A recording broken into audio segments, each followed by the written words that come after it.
Caregiver, let's talk about love. And more specifically, have you ever thought that because you love the person you are caring for, then that should be enough? Enough to keep going, enough to stay patient, enough to stay strong, and enough to not break down. Here is the truth. I wish someone told me when I was caregiving. Love alone doesn't make you a good caregiver. And thinking it should is one of the greatest source of burnt out, guilt, and self-blame. So today, I want to help you shift that. Consider giving a like to that video, subscribe for more caregiver-centered Ayurvedic support, and share it with someone who needs to hear that too. Hi, I'm Jean-François, a registered nurse, an Ayurvedic health counselor, a yoga teacher, and a Vedic astrologer. I guide caregiver of aging parents who give so much of themselves that they forget to care for their own health, needs, and energy until they hit a wall.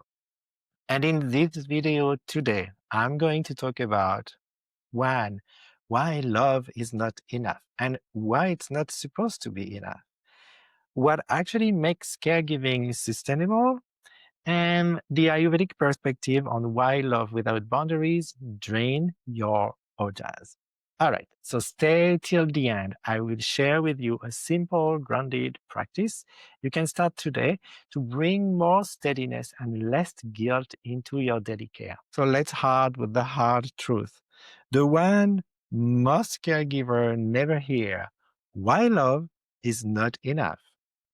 So most of us grew hearing things like, if you love your family, you take care of them. Love means sacrifices. Family come first.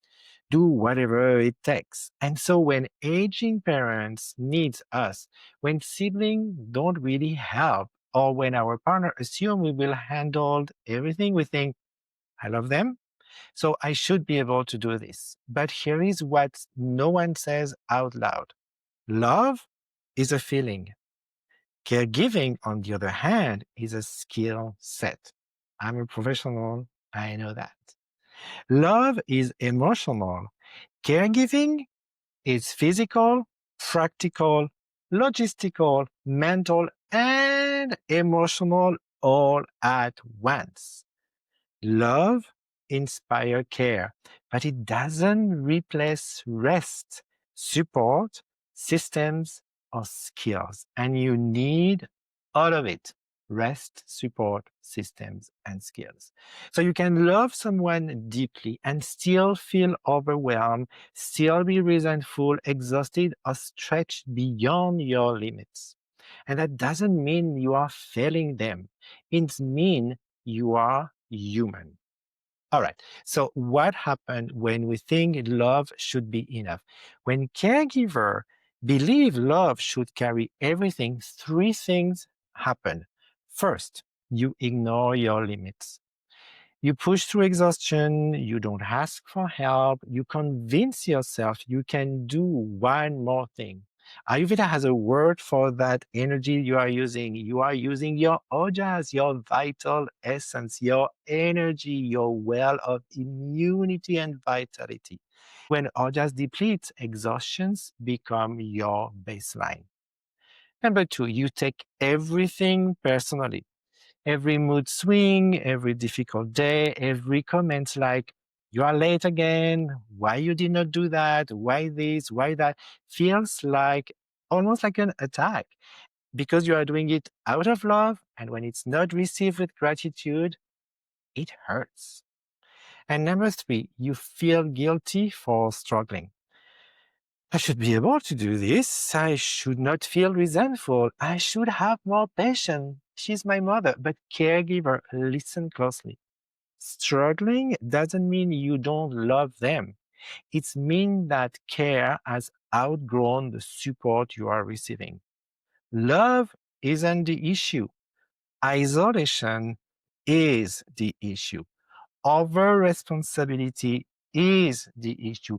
Doing everything alone is the issue. Okay, so let's see the Ayurveda's view on the cost of love without support. Ayurveda teaches that good care comes from equilibrium, balance, and not from pushing through. So let's break it down through the three doshas. Number one, Vata. When Vata rise, again, when you are constantly on alert, doing everything, juggling tasks, making decisions, your nervous system goes into an always on mode. And you will feel anxiety, overthinking, disrupted sleep, and feeling unsafe in your own body. And love didn't create those symptoms, right? It's over responsibility.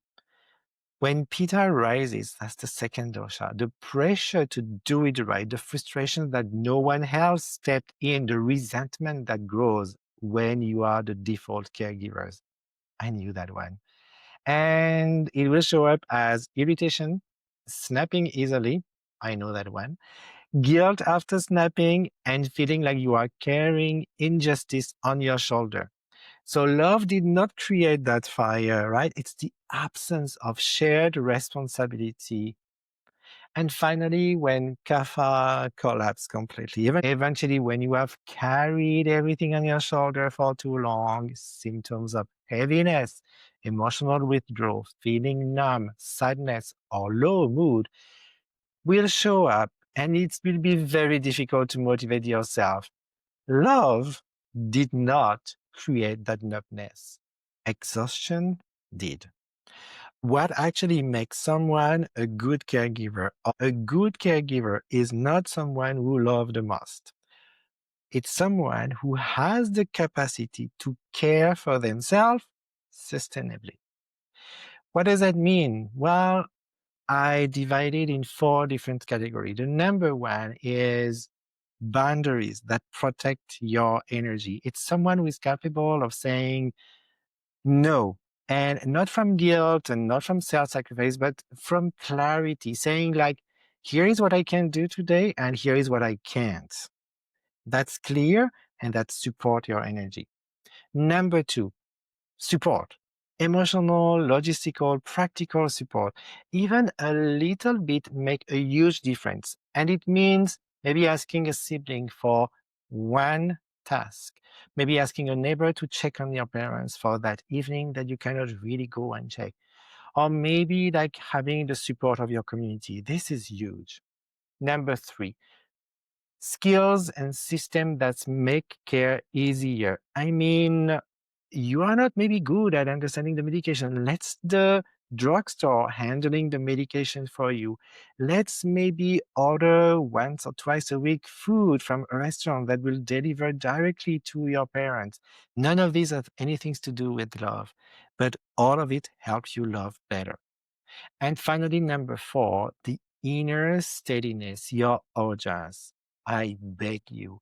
Ojas is built through nourishment, rest, breath, boundaries, connection, routine, all of it. Love expresses care, ojas sustains care. So, as promised, what you can do today, a simple practice. It's called the loving boundary breath. So, do that every time you feel some guilt, some resentment. It's really helps. So, you place one hand on your heart and one hand on your belly. Be in contact with your own body inside. And you inhale and tell yourself, inhale, my love is steady. Exhale, my limits are sacred. So you repeat that for 5 to 7 rounds and watch what happens. Your breath slows, your chest softens, your nervous system shifts from survival to steadiness, and your ojas begin to rebuild in real time. So caregiving becomes less about obligation and more about presence. Caregivers, let me leave you with these things. You don't have to prove your love through exhaustion. You don't have to earn worth through self sacrifices. You don't have to do anything alone. Capacity, community, boundaries are what help you stay. And you deserve all three. If you are ready to move from barely keeping up to feeling grounded, clear, and more emotionally balanced, this channel is for you. So consider giving a like, subscribe, share with your friend.